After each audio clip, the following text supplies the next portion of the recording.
Hello and welcome to Journeys and Journals. You may wonder about the hat. This is a sunbonnet and it all fits in with the history story. This sunbonnet was actually made from material that used to be a sheet, but when the sheet gave out, it was sewn up into a sunbonnet. My guest is going to tell me a little bit more about why material would be used twice, why the idea of sewing, why the idea of covering up was important. Well, of course, the women, as certainly coming on the Oregon Trail, or any time as far as that goes, when they're outside to protect their face, and back then, to be tan was, you were scandalous almost. It was showed that you certainly were of a lower class, and yet the women. So they did, and to protect the backs of your neck, when you're walking all day on a wagon train, you wanted something back there that kept you from getting terribly sunburned. And that's why this tail. That was to protect their necks from getting sunburned. And of course, if they're coming on the wagon trains, they were out in the walking 15 to 20 miles a day out in the sun all day long. So you wanted to do something to protect your face and your neck. So how is it that you know so much about this? Well, as an Applegate, I've done a great deal of research as a school teacher who taught 5th grade.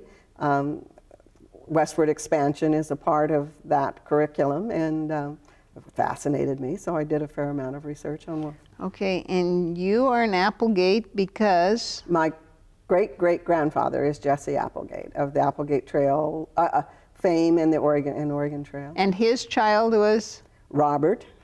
And his daughter Anna was my grandmother, and then my mother, Anna Applegate, or actually it was Anna McCurdy, because of her mother, through her mother's line, and then Anna McCurdy was my mother.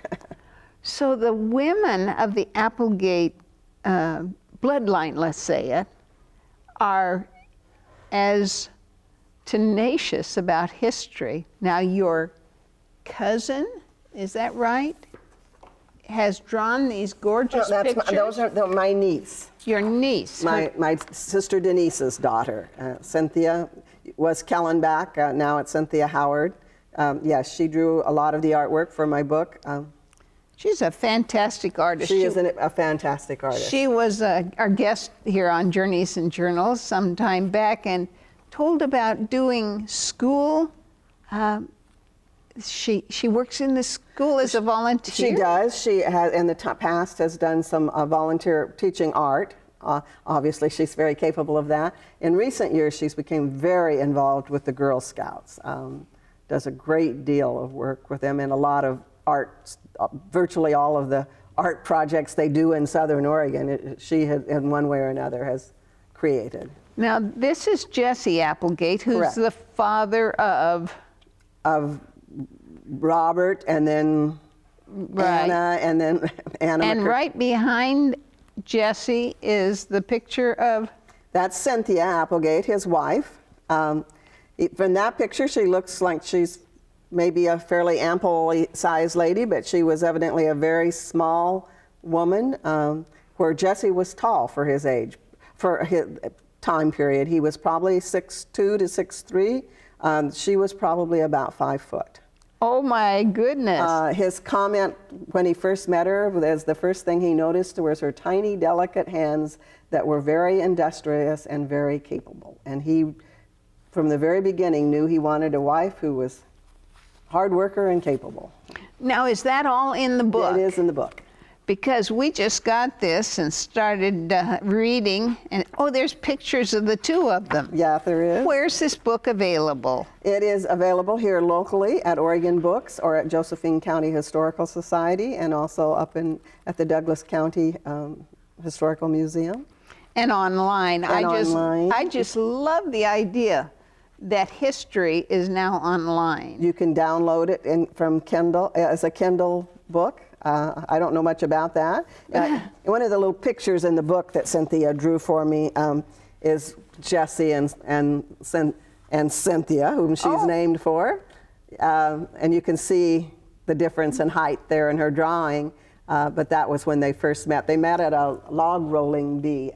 Cynthia her mother died when she was quite young, and she was kind of farmed out. Her father was a riverboatman, and he didn't feel he was capable of taking care of Cynthia and her younger brother William. He took his older 3 sons on the riverboat with him, but sent them off to live with an uncle who really didn't want them.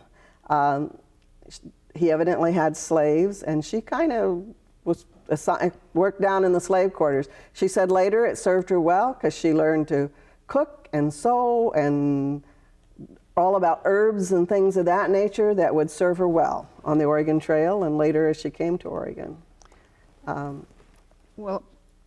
But she met Jesse at a log rolling bee. Oh, what fun, huh? He was the surveyor in Missouri and out in the back country, and he was invited to this log rolling bee at a house where she was working kind of like a servant almost, and they met and were married within 3 months. And she happily left that life. She did. She went right to start with it very different because he had known Edward Bates, who years later would become President Lincoln's aide de camp, was it? Secretary of State, Bates lived in a very elegant home. And he took Cynthia back to St. Louis, and they stayed with Bates for a short period of time. And he, at that time, promised Cynthia that someday he would build her a home just as elegant as Bates' home.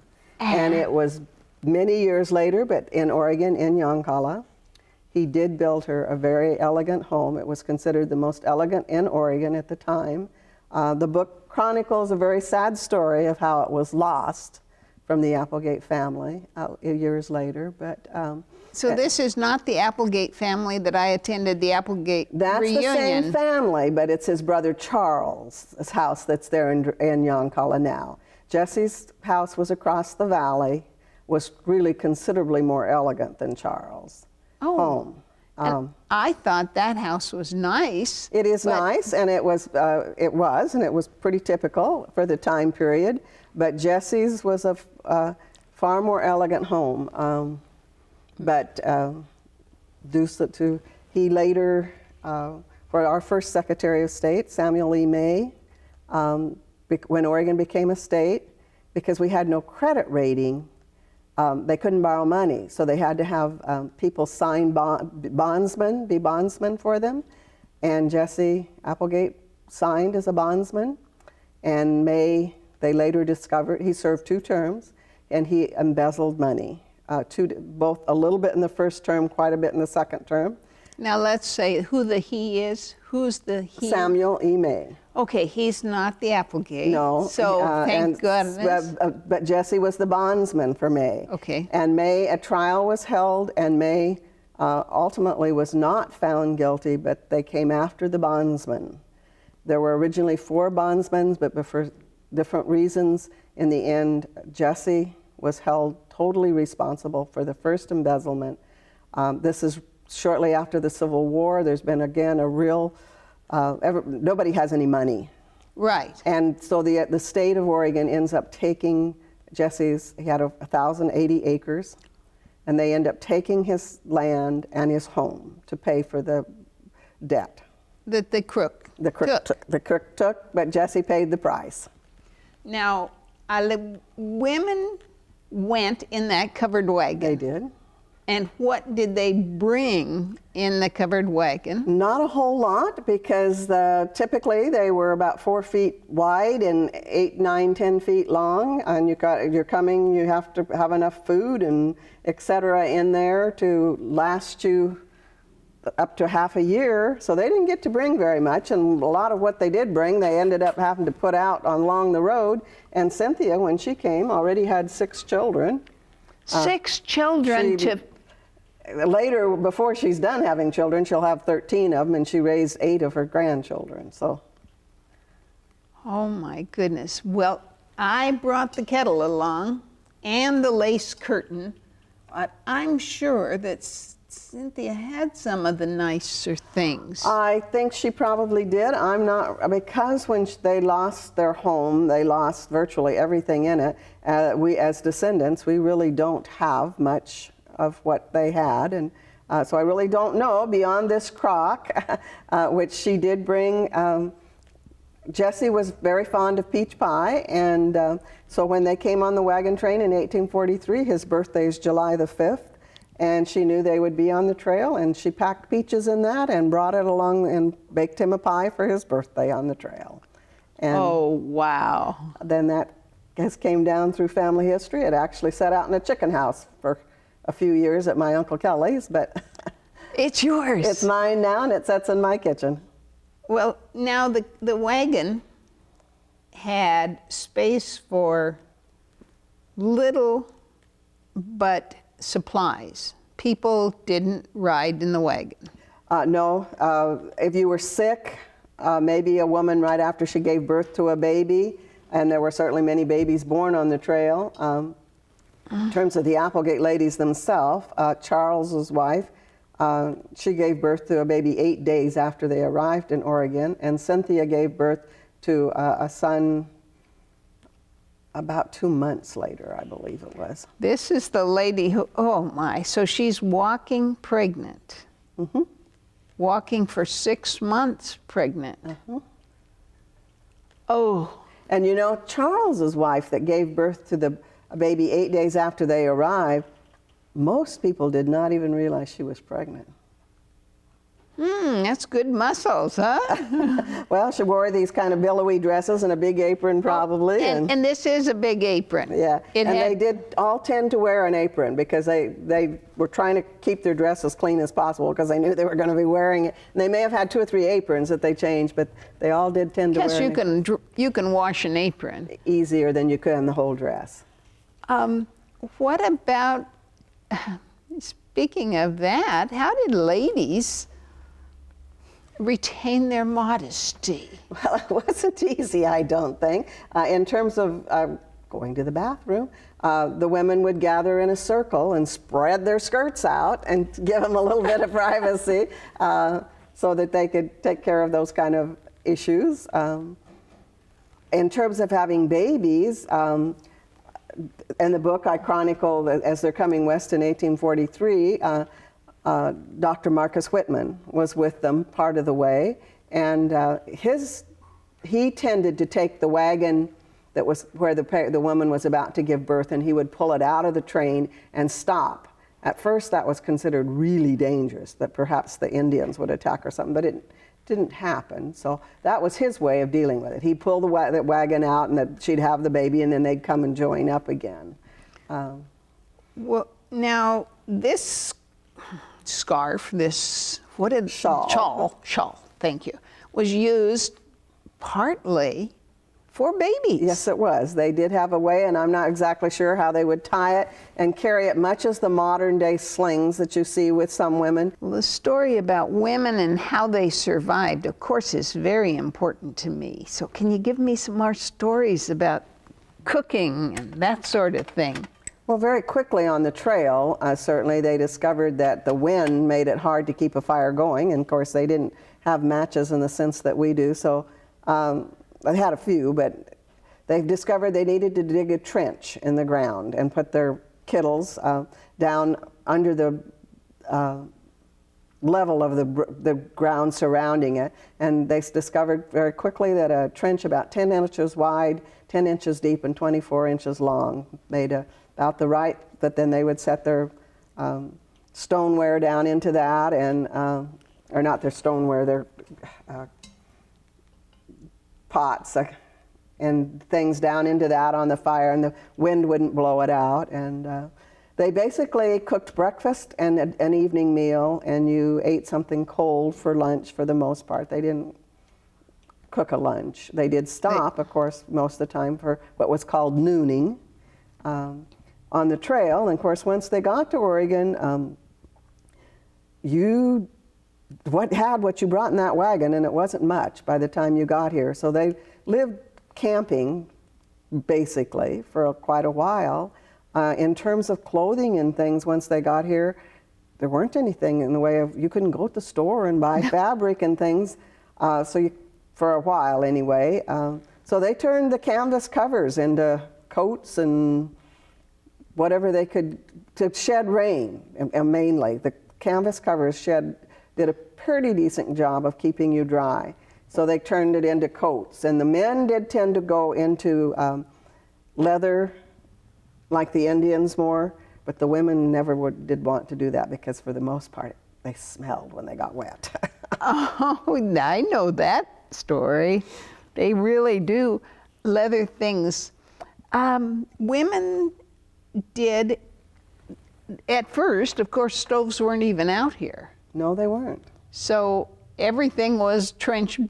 Or you had a fireplace once you built a house, and you used the hooks in the fireplace and hung your metal kettles on that, and you hung it on a hook. And actually, I could have brought a hook. I do have a hook that Charles Applegate was a blacksmith, and once they were luckier than a lot of families because he could make all those things for them, and I actually have one of those hooks. Well, I brought in plastic bags, and please forgive the not authentic things here, but I brought a few dried things, dried figs, dried raisins, dried, apples.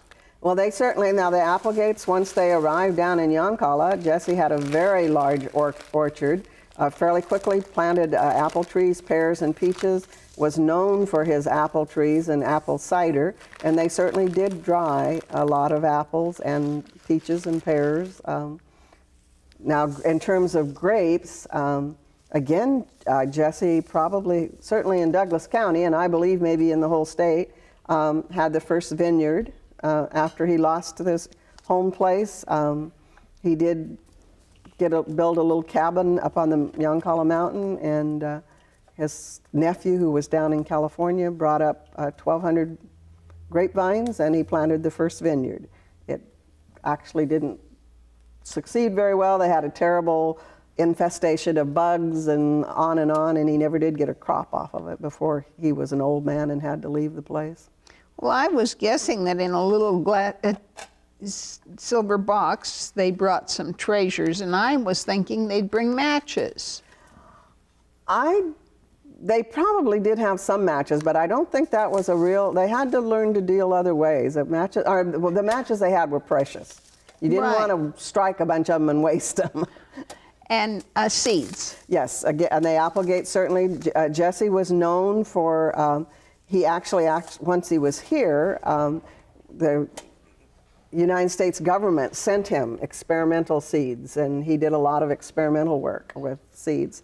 Now, Cynthia, once they got to Yoncalla, Jesse was out surveying a lot. He was gone a great deal. So she had charge of the farm, had a dairy cows, about 40 of them, that she milked and made butter and things of that nature. And she always said during the gold rush days when lots of the people went to California, the men in particular of Oregon, Jesse didn't. He stayed home, but he wasn't home, but he was in Oregon. And she mined the miners. As they went by her house, she sold them butter and cream. Oh, now women's work from the earliest day is do what you can to survive. What do you know about making clothes? Well, they certainly did, and the Applegates raised sheep, and they did shear them and turn it into wool. She certainly had to knit all the socks and things of that nature for her family. And if you've got 13 kids and then later raising 80 of your grandchildren, she did a lot of knitting, I'm sure. And I think she also knit sweaters and things. Oh, it's not in my book, but there is an interesting story about needles in the Applegates. That's what I hear. They were more precious. They were most precious. A little bit later, not after my book time, but there was a time when there was only one needle in that little group of Applegate ladies in the Yoncalla Valley, and it was put in a potato to be sent to another. One lady had used it, and it was being sent to another one, and there was snow on the ground, and the potato was dropped, and it was lost. Oh. And so then they had to wait for the traveling salesman to come. Because there were traveling salesmen, right? And he'd come with... The Watkins man was selling Watkins products, was one of them, and there were others, I'm sure. This, you know, thank you for sharing that little story, because I am most interested in how did women cooperate. You had to. Oh, yeah. And again, now, like Jesse was out and about all the time. There was really, certainly Southern Oregon, probably not 1 foot of it. He didn't walk at one time or another as a surveyor. But Cynthia stayed, in fact, I share in the book a letter that Jesse writes. She'd been on the property there in Yoncalla for 14 years before she ever left it at a distance further than what she could walk.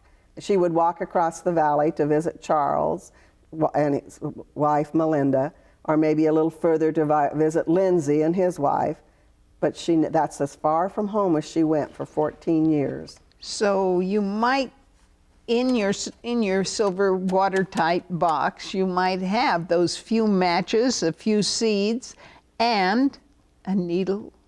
Yes. A needle. A needle would have been important. Now, she did bring a few treasures, because later, and I do share in the book that once they got to Yoncalla, a little older gentleman, Billy Hayhurst, which Hayhurst Valley is named after, lived with him. And he built a special little desk for her. And she talks about in the cubby holes of that desk, she had a little red-covered Bible that Jesse's mother had given him when he left home, and she brought that west with him. She had a little pair of red pants that had her son who had died. He caught fire, and a spark came out of the fireplace, and he was burned and died back when they lived in Missouri. So that was one of her heartaches, was to go off and leave his graves. But she had a little pair of pants of his that she brought. And then she had a book that the son that was drowned on the Columbia River, when they were coming down the Columbia River, she had a book that he had written his name in. So she did have some special treasures. Because she lost more than... Well, before it's done, she loses 4 children.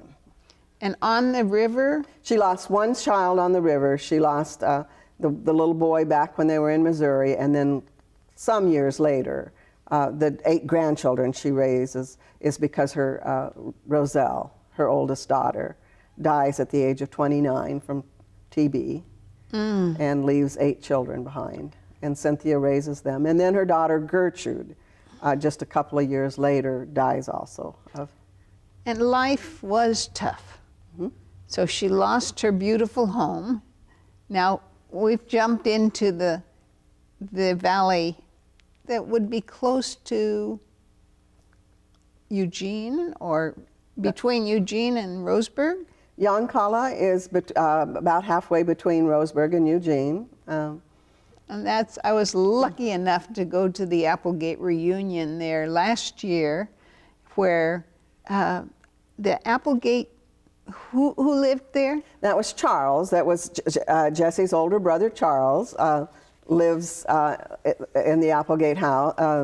That was the Charles Applegate home, and it has been in the Applegate family from 1850 on is when, I think, well, it's 1851 maybe, about when that was built, and it's always been Charles Applegate, a descendant, has owned it ever since. And of course, Shannon Applegate owns it now. And Shannon's been a gracious host to allow us to go there for the reunion, as the earlier reunion had been down here on the Applegate River. Yeah, well, we kind of moved the reunion around from year to year, making it a little bit, when it was here, the people in Northern California tend to come more. Of course, everybody loves it when it's at Charles Applegate's house because of being able to see the house, but Shannon just isn't always willing to do that. But she invites in children of she does school, all kinds of, she does school projects. School projects. She's getting ready for a camp out thing that comes up here sometime in June that she does with the children. She always has a fall festival with the apples and things, and she's getting ready in May, fairly soon, to do a tea. She does it. Let's go. this is the size that he was? And He was about 6'2" to 6'3", and Cynthia was about 5 foot. And where can we visit? That's this tombstone for Jesse and Cynthia. Jesse's buried on one side, Cynthia's on the other side, kind of showing a little bit of his personality. Those graves face north and south, which normally a grave faces to the east. Oh. But that is at the Jesse Applegate Cemetery, which is halfway between Yoncalla and Drain, off of Old Highway 99. As you're going along, there's a big beaver board sign there that talks about Jesse Applegate, and you can turn in there and go up to you can see the cemetery up on the hill. It was part of the old donation claim originally. He buried Roselle there first, then his daughter Gertrude, and then eventually him, and we still use it. My daughter's buried there.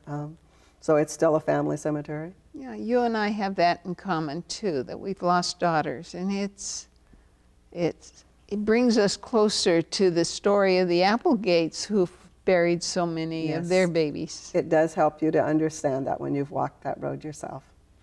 Well, I am thrilled that you are able to share this story with us and to the world. What's that about? Oh, after the Applegate Trail was laid out, there was a man named Jesse Quinn Thornton who was very, very critical of the Applegate Trail and what happened that first year, and did a lot of writing that was published in the local papers. And this particular thing is one of the Applegate supporters actually posted this around. He challenged Thornton to a duel, and Thornton wouldn't do it, so he published or posted these all around the area, up around Salem and Oregon City, calling him, basically it says, having resorted to low and cowardly dishonorable means for the purpose of injuring my character, standing and having refused honorable satisfaction which I demand, and then blah, blah, blah. Anyway, actually, he was challenging, saying, if you won't fight me in a duel, I'll fight you on the... In the paper. In the paper. Thank you so much for coming and being my guest. And we could hear you elsewhere. Keep your eyes open for Applegate history. I'm Bernie Martin Beck saying thanks so much for tuning in.